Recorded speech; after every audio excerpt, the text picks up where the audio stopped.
Halo anak-anak, berjumpa kembali dengan saya Ibu Dwi Kartika. Kalian bisa memanggil Ibu Dwi. Hari ini kita akan belajar mata pelajaran prakarya.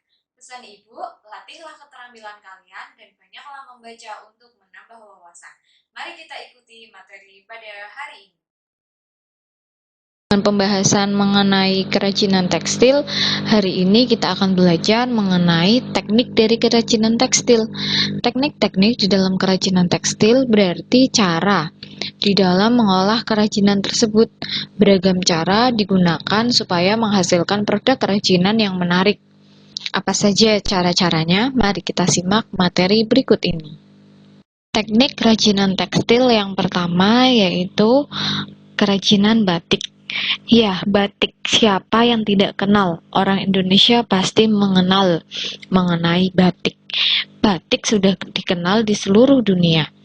Nah, batik merupakan karya seni yang bernilai tinggi. Membatik biasa menggunakan alat yang dinamakan canting atau kuas. Apa saja alat-alat yang digunakan selain canting dan kuas? Terdapat kompor, kemudian ada wajan, kemudian ada gawangan, ada ember, ada logam, dan beragam jenis alat-alat yang digunakan untuk membatik. Untuk mewarnai kain tekstilnya pada kerajinan batik ini menggunakan teknik celup. Nah, pewarna di dalam kain batik ini menggunakan pewarna alam dan pewarna kimia. Pewarna alam dihasilkan dari macam-macam tumbuh-tumbuhan, seperti kunyit yang menghasilkan warna kuning, dan zat pewarna kimia yang dihasilkan dari bahan kimia buatan industri, seperti naptol, kemudian ada remasol, ergansol, dan beragam jenis zat pewarna yang lain. Jenis dari kerajinan batik dibagi menjadi dua. Yang pertama terdapat batik tulis. Nah, batik tulis sendiri merupakan proses pembuatan yang masih dilakukan secara manual, menggunakan tenaga manusia di dalam membuat motifnya. Nah, sebelum membuat motif tetap harus mendesain terlebih dahulu ya. Sedangkan yang kedua yaitu terdapat batik cap. Batik cap ini sudah menggunakan alat. Nah, cara membentuk motif antara batik tulis dengan batik cap itu berbeda. Pada membatik tulis, motif yang dikerjakan dikategorikan rumit dan membutuhkan ketelatenan yang ekstra. Nah, sedangkan pada batik cap, motif yang dibuat itu tidak berubah-ubah dan akan selalu sama, sehingga memudahkan dalam melakukan cap motif. Ditinjau dari sisi waktu, pembuatan batik secara tertulis atau dengan teknik tulis itu menggunakan canting sehingga membutuhkan waktu yang cukup lama, mencapai 3-4 minggu dalam proses pengerjaannya. Maka kita tidak usah heran ketika terdapat kerajinan batik yang ditawarkan dengan harga lebih mahal. Hal ini karena nilai dari keberagaman dan ketelatenan dalam pembuatan batik memberikan nuansa yang apik dari kain batik yang dihasilkan. Sedangkan bila menggunakan batik cap, proses pengerjaannya jauh lebih singkat dan hanya memakan waktu berkisar antara 1-3 minggu. Teknik dari pembuatan batik tulis cenderung lebih mudah, ditata menggunakan gawang dan penjepit, mendapat proses pelilinan yang sempurna, sedangkan pada batik cap dibuat dengan membentangkan kain pada alas meja, dan langsung membatik menggunakan cap yang terbuat dari tembaga yang telah bermotif dan diisi oleh lilin. Teknik kerajinan tekstil yang selanjutnya yaitu terdapat kerajinan sulam. Kerajinan sulam merupakan hiasan yang dibuat di kain atau bahan lain dengan menggunakan benang dan jarum.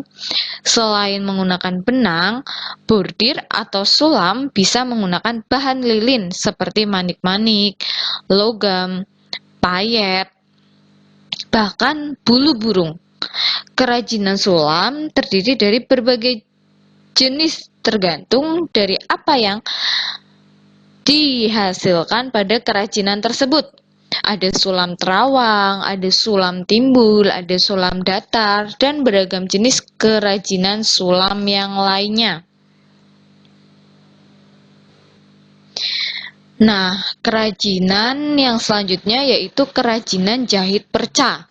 Yang namanya perca itu menggunakan kain yang sudah tidak digunakan kemudian dirangkai menjadi satu, menjadi sebuah bentuk kerajinan yang indah. Perca-perca merupakan sisa untuk membuat pakaian atau kerajinan dari tekstil.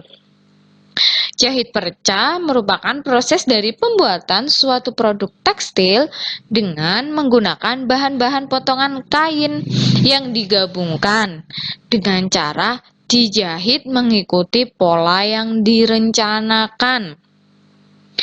Jahit perca biasa fokus pada teknik menjahitnya, bukan pada bahan yang akan digunakan.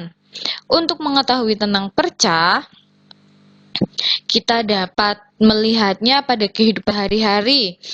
Kerajinan perca itu sudah banyak dimanfaatkan, baik itu untuk dibuat sebagai tas, kemudian ada selimut, ada yang digunakan sebagai taplak meja, kemudian ada yang dibuat sebagai tempat pensil, dompet, pouch, dan beragam kerajinan perca. Kerajinan selanjutnya yaitu kerajinan jahit tindas. Apa itu kerajinan jahit tindas? Nah, jahit tindas merupakan salah satu teknik menghias permukaan kain dengan cara membuat lapisan kain dengan bahan pelapis kemudian dijahit pada permukaan kain tersebut. Jahit tindas atau biasa disebut dengan quilting. Nah, jahit tindas ini dibagi menjadi beberapa, yaitu terdapat jahit tindas dengan pengisi lembaran atau yang dinamakan dengan winded quilting, yang merupakan teknik menjahit dengan cara mengisi atau melapisi di antara dua kain dengan pelapis yang berupa lembaran kemudian dijahit sesuai dengan polanya.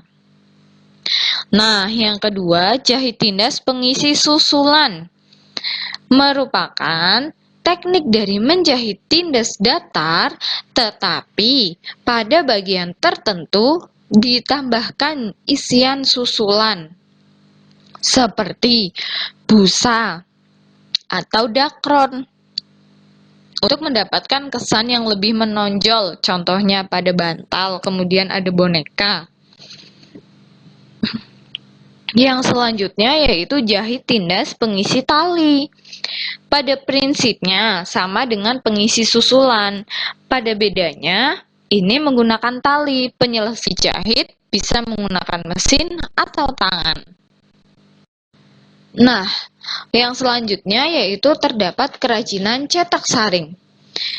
Cetak saring adalah salah satu teknik proses cetak yang menggunakan layar dengan kerapatan tertentu dan pada umumnya berbahan dasar nilon atau sutra. Layar tersebut biasa menggunakan bahan yang sudah didesain terlebih dahulu ya. Nah, layar ini diberikan pola yang berasal dari negatif desain yang dibuat sebelumnya. Kain ini direntangkan supaya kuat, menghasilkan layar dan hasil cetakan datar. Setelah diberi fotoresis dan disinari, akan terbentuk bagian-bagian yang bisa dilalui tinta.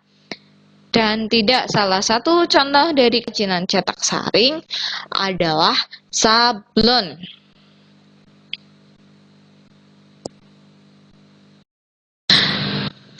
Kerajinan tekstil yang selanjutnya yaitu tenun. Tenun merupakan salah satu teknik membuat kain yang ada di berbagai daerah di Indonesia. Biasanya, setiap daerah itu memiliki ciri khas sendiri dalam membuat tenun. Contohnya, pada suku Sumba, biasanya menonjolkan corak binatang. Nah, sedangkan pada suku Timor, menonjolkan seperti motif-motif bunga atau daun, lebih kepada corak tumbuhan yang digunakan. Nah, apakah terdapat corak hewan? Iya, corak hewan hanya sebagai pemanis atau memperindah saja. Kerajinan tekstil yang selanjutnya terdapat kerajinan makrame. Makrame sedang naik daun pada saat ini ya, apalagi di kalangan muda. Ketika akan mendesain kamar supaya terlihat lebih cantik, lebih indah, ataupun lebih estetik. Nah, makrame merupakan jenis kerajinan membuat simpul dan menggarap untayan benang dari awal sampai jadi satu kain.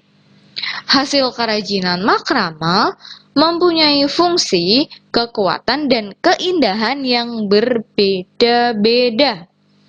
Fungsi karya bisa dilihat dari produk yang dihasilkan. Untuk ketahanan produk sangat bergantung pada bahan dasar pembuatan. Sekian pembelajaran pada hari ini. Apabila kalian masih belum jelas mengenai materi yang tadi, kalian bisa tanyakan ke Ibu baik melalui WhatsApp ataupun melalui grup Classroom ini. Tetap semangat dalam belajar, kerjakan tugas-tugasnya, pelajari kembali materinya, jaga kesehatan, taati protokol kesehatan yang ada. Sampai berjumpa di pertemuan yang akan datang.